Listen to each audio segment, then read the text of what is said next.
신발을 설명할 때 벗는다는 말과 입는다는 말로 표현을 많이 했습니다. 옷은 우리의 수치를 가려주기도 하지만 또 멋있는 사람으로 만들어 주기도 합니다. 그리고 어떤 일을 하고 있는지 또 그 사람의 신분을 말해 주기도 합니다. 그리고 옷은 쉽게 입었다 벗을 수 있는 특징이 있습니다. 그래서 사도 바울은 옷을 벗듯이 옛사람을 벗어버리라고 하였고 심령을 새롭게 하여 새 사람을 입으라고도 말씀하셨습니다. 왜냐하면 옛사람은 유혹의 욕심을 따라 썩어져가는 삶을 살도록 강요하고 있기 때문입니다. 여기서 썩어져 간다고 하는 말은 진행형으로 되어 있어요. 이미 썩었을 뿐만 아니라 지금도 썩어가고 있다는 말입니다. 특히 유혹의 욕심과 구습에는 브레이크가 없어요. 멈추지 않는다는 것입니다. 계속 멈추지 않고 계속 앞으로 달려갑니다. 그리고 만족할 줄을 몰라 끝까지 가야 끝을 봅니다. 만족하면 만족할수록 유혹의 욕구가 더 강해지는 것을 봅니다. 옛날 전래 동화에 이런 얘기가 있죠. 떡 하나 주면 안 잡아먹지. 호랑이가 누구에게 그 얘기를 하죠? 떡을 가지고 가고 있는 아줌마에게, 떡장소에게 떡을 하나 주면 안 잡아먹는다고. 얼마나 떡이 먹고 싶었으면 떡 하나 주면 안 잡아먹는다고 이야기를 합니다. 그 말을 들은 이 떡장소가 얼마나 무서웠던지, 야, 떡 하나 주면 안 잡아먹겠지 하고 떡을 하나 던져주고 열심히 갑니다. 그러면 그 호랑이가 떡을 먹으면 이 떡이 얼마나 꿀떡꿀떡 맛있는지 또 먼저 앞에 가가지고 떡장소에게 떡 하나 주면 안 잡아먹지라고 말을 해서 계속해서 따라다니면서 떡을 얻어먹습니다. 근데 하나 먹었으면 그것으로 만족해야 되는데 만족하지 못하고 계속해서 떡을 달라고 하고 떡을 다 먹고 난 후에 결국 어떻게 됐습니까? 호랑이가 떡만 먹고 말았나요? 아니죠. 여러분이 잘 알고 있는 대로 결국에는 떡장사까지 잡아먹었다는 이야기입니다. 죄의 유혹과 욕심은 이와 같이 끝이 없습니다. 내가 죽어야 끝이 납니다. 아니, 옛사람인 유혹의 욕심과 구습을 벗어버려야 끝이 난다는 말입니다. 그래서 사도 바울은 새 사람을 입으려면 먼저 뭐부터 벗어버리라고요? 옛사람을 벗어버려야 한다고 권면해 주고 있습니다. 그리고 옛사람의 유혹은 언제나 굉장히 부드럽고 달콤하게 시작을 합니다. 이 정도는 괜찮아. 아무 일도 없을 거야. 다들 이렇게 즐기며 살고 있잖아. 하지만 옛사람의 욕심은 언제나 허무하게 끝나고 맙니다. 처음에는 달콤하게 시작하다가 마지막은 어떻게 끝난다고요? 허무하게, 아주 비참하게 끝나는 겁니다. 10년 전에 제가 기능성 구두 3개를, 아마 우리 성도님들 아시는 분들도 있을 거예요. 300만 원에 속아서 산 적이 있습니다. 그때 저희 어머니가 무릎과 허리가 안 좋아가지고 맨날 허리 아프다고 그러고 무릎 아프다고 그러고 막 이렇게 힘들어 하셨어요. 그걸 보니까 제가 아들의 입장으로 좀 마음이 안 좋았어요. 근데 또 그때 제가 축구를 하다가 무릎을 다쳐가지고 걷는 게 굉장히 불편했습니다. 그때 누가, 목사님, 기능성 신발을 한번 신어보세요. 기능성 신발을 신으면 무릎도 좋아지고 허리도 안 아프고 굉장히 좋습니다. 저도 이 귀가 이 팔랑귀라서 그런지, 그래서 그래요? 그럼 얼마예요? 그랬더니 300만 원이래. 그래서 거금을 주고 300만 원을 들여서 기능성 신발을 3개를, 우리 어머니 거, 우리 집사람 거, 제 거 이렇게 3개를 300만 원 주세요. 우리 집사람한테 미쳤다고 야단을 많이 맞았습니다. 근데 너무 비싸다 보니까 신기가 너무 아까운 거예요. 그리고 뭐 이 기능성 신발을 신어도 뭐 일반 신발하고 뭐 큰 별 차이가 없는 것 같은데 그래도 너무 귀하고 아까워가지고 그래서 신발장에다가 잘 보관해 두었어요. 다를까 봐. 그리고 나서 참 이게 10년 전 얘기입니다. 그래서 이제 몇 년의 이제 시간이 지나고 나서 안 되겠다. 기능성 신발을 한번 신어보자. 그래가지고 기능성 신발을 이제 신발장에 꺼내가지고 이제 목사님들의 모임이 있어서 신고 시내에 나갔습니다. 시내 나가서 이렇게 신는데 느낌이 조금 이상해요. 그리고 나서 제가 앉아있는 데를 이렇게 보니까 신발 밑에 시커먼 것들이 뭐가 자꾸 묻어나요. 내가 가는 곳마다 시커먼 게 이상하다. 뭐 이렇게 시커먼 게 자꾸 묻어나지? 그래가지고 앉아가지고 신발을 이렇게 딱 보니까 밑에가 사가가지고 덜렁덜렁덜렁. 그래서 걸을 때마다 느낌이 이상하고 그 안에 썩은 것들이 시커먼 것이 묻어나가지고 바닥이 지저분해진 거였습니다. 그래서 결국 비싸게 주고 산 그 신발을 몇 번 신어보지도 못하고 아깝지만 버리고 말았습니다. 옛사람도 마찬가지입니다. 겉으로는 괜찮아 보이지만 사실은 유혹의 욕심과 구습으로 썩어가고 있다는 것입니다. 그래서 사도 바울이 고쳐 쓰라고 하지 않고 벗어 버리라고 말한 것입니다. 그리고 사도 바울은 유혹의 욕심하고는 싸우라고 얘기하지 않았어요. 우리는 이 유혹의 욕심하고 싸워야 되는 줄 아는데 절대 싸우지 말라고 말을 하고 있습니다. 옛사람은 싸워서 이기는 게 아닙니다. 여러분은 똥이 무서워서 피합니까? 아니면 더러워서 피합니까? 무서워서 피한 사람은 아무도 없을 거예요. 더러워서 피할 겁니다. 유혹의 욕심을 이기겠다고 싸우는 사람은 정말 어리석은 사람입니다. 옛사람과 싸워 이길 수도 없지만 만에 한해 싸워서 이긴다 할지라도 출혈이 너무 심해 손해가 더 커지게 됩니다. 그래서 방법을 바꿔야 한다는 것입니다. 많은 성도들이 이런 말을 얘기합니다. 목사님, 죄의 유혹이 너무 크고 강합니다. 그러나 성경은 유혹의 크기를 보기보다는 하나님의 신실하심을 먼저 보고 믿으라고 말해주고 있습니다. 고린도전서 10장 13절 말씀입니다. 사람이 감당할 시험밖에는 너희에게 당할 것이 없나니 시험 당할 즈음에 또한 피할 길을 내사 너희로 능히 감당하게 하신다라고 말씀해 주고 있습니다.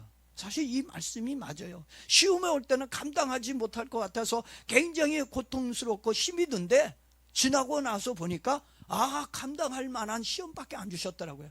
또 내가 감당하지 못해서 너무 힘들어할 때는 또 피할 길도 내시는 걸 내가 인생을 살면서 많은 것을 경험하게 되었습니다. 유혹을 이기는 핵심은 의지의 문제가 아니라 방법의 문제입니다. 바울은 옛사람과 싸우라고 하지 않고 옛사람을 벗어버리라고 하였습니다.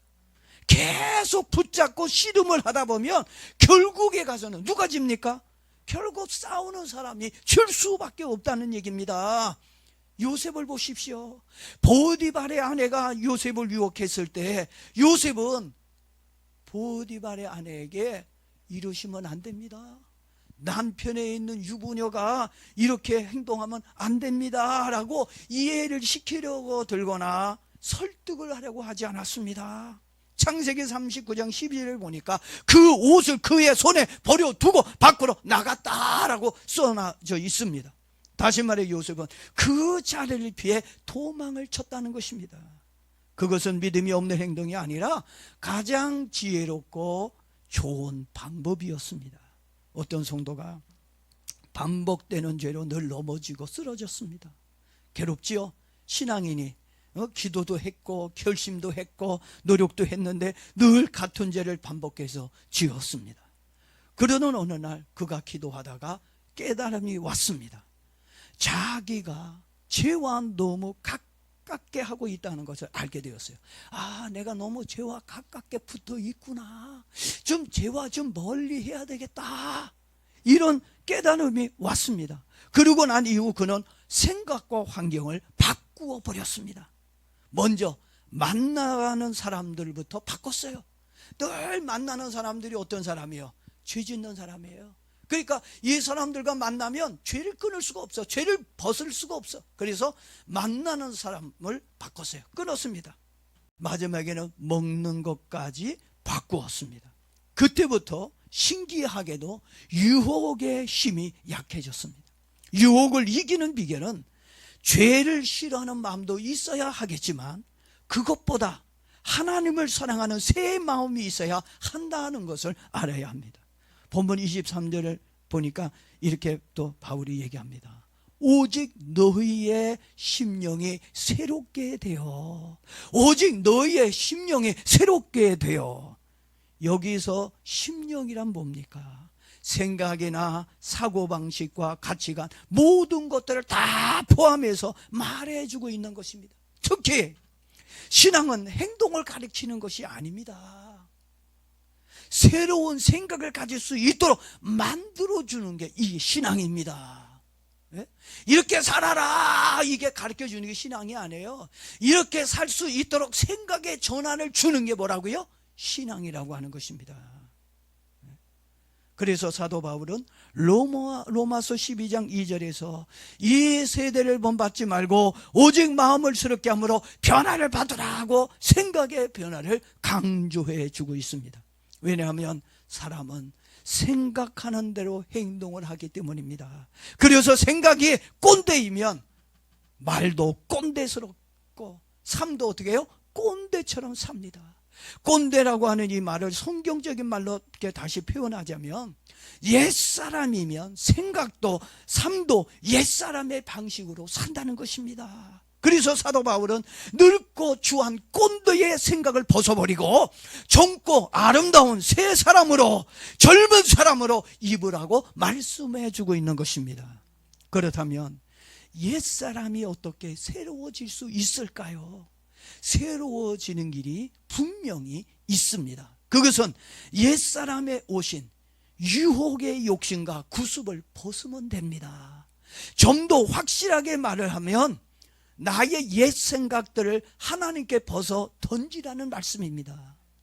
내 생각의 주도권을 내가 가지고 있으면 안 돼요. 사실 우리가 가장 큰 문제는 모든 생각의 중심이 하나님이어야 되는데 내가 중심이 돼서 문제가 많이 일어나고 있는 것을 봅니다. 그래서 내 생각의 주도권을 내가 가지고 있는 것이 아니라 누구에게 드리자고요? 하나님께 벗어 드리자는 얘기입니다. 네? 그래서 하나님께 벗어 드려야 우리가 새로운 사람으로 옷을 입을 수 있다는 얘기입니다. 모세가 떨기나무 가운데서 하나님을 만났습니다. 저는 여러분들이 좀 하나님을 만났으면 좋을 것 같아요. 하나님을 만났습니다. 그랬더니 하나님이 모세에게 말씀하십니다. 야 모세야! 모세가 깜짝 놀랐죠. 떨기나무 가운데서 하나님의 음성이 들려지니까 너무 놀랐습니다. 그래서 버떡 그 자리에 섰어요. 그러면서 하나님이 네가 선 곳은 거룩한 곳이다. 거룩한 곳이니 내 신발을 벗어라. 하나님이 모세에게 요구한 건 단 한 가지예요. 내 신발을 어떻게 해요? 벗어라. 하나님도 지금 우리에게 말씀하고 있어요. 내 옷을 벗어라. 옛사람의 옷을 벗어라. 새로운 사람의 옷을 입으려면 벗어야 새 옷을 입을 수 있다고 얘기하고 있는 겁니다. 왜 하나님이 모세에게 신발을 벗으라고 강요하고 있는 것일까요? 그것은 하나님께 내 인생의 주도권을 내려놓아야 하나님께서 나를 책임져 주시고 인도해 주신다는 것입니다. 그러니까 벗어야 하나님이 내 삶을 어떻게 한다고요? 주관하시고 선하게 인도해 주신다는 거예요. 그러니까 이제 하나님 앞에 여러분의 옷을 벗고 가기를 바랍니다. 제가 여러분에게 문제 하나를 내겠습니다. 어떻게 해야 옛사람의 유혹의 욕심과 구습을 벗어서 하나님께 드릴 수 있을까요? 그냥 우리 겉옷 벗듯이 이게 쉽게 벗을 수만 있으면 난 전 벌써 수백 번은 벗었을 것 같은데 참 이게 벗는다는 게 옛사람을 벗는다는 게 그렇게 쉬운 거는 아닌 것 같아요. 근데 해답이 시편 119편 9절에 나옵니다. 제가 깜짝 놀랐어요. 늘 읽었던 성경이었는데 다시 한번 이 말씀을 준비하다가 제가 또다시 은혜를 받았어요. 청년이 무엇으로 그의 행실을 깨끗하게 하리까? 이 시편 기자도 어떻게 하면 깨끗하게 하나님께 믿음으로 살 수 있을까 굉장히 기도하고 고민했는데 깨달은 거예요. 어떻게 우리의 삶을 깨끗하게 할 수 있을까?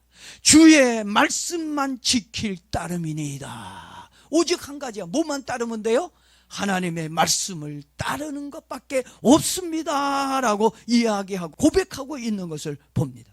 사도 바울이 에베소서 4장에서 유혹의 육신과 구습을 벗어버리라는 그 말씀을 시편 기자는 그렇게 얘기한 거예요. 하나님의 말씀을 지켜야 한다는 말로 말하고 있는 것입니다. 또한 사도 바울은 우리가 하나님의 말씀을 지키는 것이 하나님을 따라 의와 진리의 거룩함으로 새로워지는 것이라고 말하고 있는 것입니다. 하나님의 말씀은 단순한 지식이 아니라 사람의 마음을 새롭게 해주는 뭐와 같을까요? 세정제와 같아요. 여러분 세탁기를 돌릴 때, 옷을 넣고 돌릴 때 그냥 돌리나요? 거기다 뭘 넣지요? 세정제를 넣습니다. 밥을 먹고 여러분들이 설거지 할 때 그냥 물로 쑥 닦습니까? 물론 그럴 수도 있죠. 그러나 뭘로 해야 깨끗하게 씻겨져요? 세정제를 써야 깨끗해지는 것입니다. 여러분들은 스마트폰이 느려지게 되면 어떻게 하십니까? 핸드폰을 잘 이렇게 정성껏 닦으면 느려진 핸드폰이 빨라집니까? 그렇게 해서 속도감이 생겨요? 아니죠. 쓸모없는 데이터를 버리고 재부팅을 해야 속도를 가지게 되어지는 거예요. 그래서 재부팅을 하게 되면 필요 없는 프로그램은 사라지고 시스템이 새로워진다는 것입니다. 신앙도 마찬가지입니다. 하나님의 말씀 앞에서 옛사람을 벗어버릴 때 하나님은 우리의 심령을 새롭게 재부팅해 주시는 것입니다. 24절에서 새 사람을 이렇게 설명해 주고 있습니다. 하나님을 따라 의와 진리의 거룩함으로 지으심을 받은 사람이라고 하였습니다. 새 사람을 입으려면 세 가지가 있어야 돼요. 몇 가지가 있어야 된다고요? 세 가지. 세 가지가 뭐예요? 하나님을 따라. 두 번째는 뭐예요? 의와. 세 번째는 진리의 거룩함을 입어야 새 사람이 되는 것입니다. 오늘 주신 말씀을 통해 옛사람을 벗어버리고 새 사람을 입는 은혜가 있기를 축복합니다. 고린도후서 5장 17절 보니까 누구든지 그리스도 안에 있으면 새로운 피조물이라. 이전 것은 지나갔으니 보라 새 것이 되었도다고 말해주고 있습니다. 여기에서 의는 하나님과의 관계 회복인 믿음을 의미하는 겁니다. 믿음이 없으면 우리는 의로워질 수 없고요. 의로워지지 않으면 하나님과의 관계가 회복이 될 수 없습니다. 하나님과의 관계가 회복이 되려면 우리에게 뭐가 있어야 된다고요? 의, 믿음으로 의로워져야 된다는 것입니다. 그래서 믿음이 우리를 새 사람으로 만들어줍니다. 그리고 진리의 거룩함이란 삶의 방향과 변화를 말해주고 있는 것입니다. 사람이 진리로 거룩해지면 삶의 기준이 달라집니다. 예전에는 내가 하고 싶은 것이 기준이었습니다. 그러다 새 사람을 잊게 되면 하나님이 원하시는 것과 하나님이 좋아하는 것을 기준으로 살게 됩니다. 이것이 바로 이게 옛사람과 새 사람의 달라진 모습입니다. 이렇게 우리가 옛사람의 더러운 행실을 벗고 하나님이 기뻐하시는 새 사람으로 있는다면 하나님이 주시는 축복이 있습니다. 그 축복을 받고 싶지 않습니까? 그 축복이 무엇인지 좀 말씀드릴게요. 세 가지의 축복을 주십니다. 첫 번째 축복은 자유의 축복을 주십니다. 맨날 우리 그냥 자유 하는데 하나님 앞에서 우리가 새 사람의 옷을 입으면 이런 자유의 축복이 옵니다. 진리를 알지니 진리가 너희를 자유롭게 하리라고 요한복음 8장 32절에 말씀해 주셨습니다. 우리 대한민국이 지금 총체적으로 위기에 있습니다. 지금 대한민국의 자유를 지키느냐 못 지키느냐 굉장히 중요한 기로에 서 있습니다. 근데 많은 사람들이 대한민국의 자유가 없어져 가고 있고 죽어가고 있고 공산화되어 가고 있다는 걸 지금 모르고 있어요. 그래도 많은 젊은이들이 2030 기성세대들이 또 많이 이제 정신을 차리고 깨어있는 거 다행스럽게 생각하는데 여러분들 대한민국에서 자유를 빼버리면 뭐가 되죠? 공산국가가 되고 마는 겁니다. 표현의 자유, 언론의 자유, 종교의 자유, 이건 무엇을 지킬 때 종교 폐쇄법을 발의했습니다. 이것이 현행법으로 돼버리면 이제 우리가 진리를 전해도 자칫하면 그 진리가 범법자가 될 수 있는 거예요. 교회가 범법자가 되고 목사가 범법자가 되고 교인이 범법자가 돼서 죄인이 돼서 구속을 당하고 벌금을 물을 수가 있다는 얘기입니다. 이게 무슨 나라입니까? 자유민주주의 나라입니까? 공산주의, 사회주의 나라입니까? 지금 사회주의 나라로 지금 가고 있어요. 이걸 막아야 할 책임이 진리를 가진 새 옷을 입은 우리들이 해야 할 사명이라고 생각합니다. 그리고 죄의 유혹과 욕심은 방탕한 삶을 허락하지만 노예의 옷을 입혀줍니다. 그러나 하나님은 순종을 요구하시지만 자위의 옷을 입혀주신다는 것입니다. 두 번째 축복은 뭐냐면 관계 회복의 축복입니다. 지난번에도 제가 설교했죠.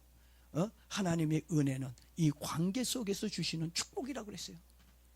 그냥 하나님 하늘에서 은혜를, 축복을 그냥 팍 주시는 게 아니라 관계를 통해, 하나님과 관계를 통해, 사람의 관계를 통해 이 관계 회복이 이루어지지 않으면 절대 여러분 축복을 받을 수 없습니다. 새 옷을 입으면 하나님과의 관계가 회복하고 인간의 관계가 회복해지니까 뭐가 있다고요? 회복의 축복이 있는 것입니다. 그래서 새 사람을 입게 되면 생각과 말이 바뀌게 되고 행동과 삶이 바뀌게 되어집니다. 그렇게 되면 나도 살고 공동체도 같이 사는 회복의 축복이 있다는 것입니다. 이 회복의 축복이 있기를 바랍니다. 뭘 입어야 돼요? 새 사람의 옷을 입어야 돼요. 옛 사람 꼰대의 옷은 벗고. 세 번째 축복은 어떤 축복을 주시느냐? 하늘에 대한 소망을 가지게 되는 축복을 주십니다. 여러분, 이 세상에서 가장 큰 축복이 뭡니까? 저는 그래요. 우리 대한민국에서 살면서 제가 지금까지 60을 넘게 살면서 느끼는 건 정말 대한민국은 세 가지만 있으면 정말, 제가 이거 설교 준비하고 있어요. 대한민국에서는 요 세 가지만 있으면 정말 살기가 좋아요. 뭘까요? 첫째, 신앙 있고, 두 번째, 건강이 있고, 세 번째 뭐가 있어야만 돼요? 돈이 있고. 신앙, 건강, 물질, 이 세 가지만 있으면요, 이 세상은 진짜 너무 살기 편안하고 좋은 세상이에요. 근데 건강한데 돈은 없어. 돈은 있는데 건강이 없어. 다 있는데 신앙이 없어. 결국 그 사람의 마지막은 지옥에 가는 거예요. 이 땅에서 잠깐 즐기다가. 근데 신앙이 있고 돈이 있고 건강이 있으면 할렐루야, 얼마나 이 땅이 살기가 좋은지 몰라요. 그래서 저는 하늘의 소망을 가진 축복보다 더 큰 축복은 없다고 생각합니다. 하나님은 새 사람을 입은 사람들에게만 하늘의 새 소망을 보여주십니다. 이 땅에서 여러분 하나님 나라가 보여지는 축복이 있기를 바랍니다. 예수님은 제자들에게 하나님의 나라가 얼마나 좋은지, 그 좋은 곳에 들어가기 위해 마가복음 9장에서 이렇게 제자들에게 말씀해 주셨습니다. 두 눈을 가지고 지옥에 가는 것보다 한 눈을 가지고 어디로 가는 게 더 낫다고요? 천국에 가는 게. 그만큼 천국은 이 너무너무 우리가 말로 설명할 수 없을 만큼 아주 좋은 것입니다. 오늘 예수님께서 한 눈을 가지고 지옥에 가는 게 낫다는 말씀이 뜻이 무엇인지 깨닫는 은혜가 있기를 바랍니다. 이제 말씀을 정리하고 마치도록 하겠습니다. 오늘 주신 말씀을 통해 이제 내가 무엇을 벗어야 할지, 그리고 내가 또 무엇을 입어야 할지 잘 생각하고 결심하셨으면 좋겠습니다. 신앙은 결심하는 것이 아닙니다. 이렇게 해야지 하고 결심하는 게 신앙으로 하는데 그건 신앙이 아닙니다. 신앙은 뭐가 신앙입니까? 전환하는 것이, 변화되는 것이, 바뀌어주는 것이, 헌옷을 벗고 새 옷을 입는 것이 이거예요. 신앙입니다. 옛사람의 냄새나는 옷을 입은 채 새 사람의 옷을 입으려고 한다면 갈등 속에서 기쁨을 누리지 못할 것입니다. 그러나 과감하게 옛사람의 옷을 벗어 버릴 때 하나님은 새 사람으로 입혀주실 것입니다. 오늘 이 시간에 옛사람을 벗고 성령의 은혜로 심령이 새로워져 하나님을 닮은 새 사람으로 입고 살아가는 저와 여러분 되길 예수님의 이름으로 축복합니다.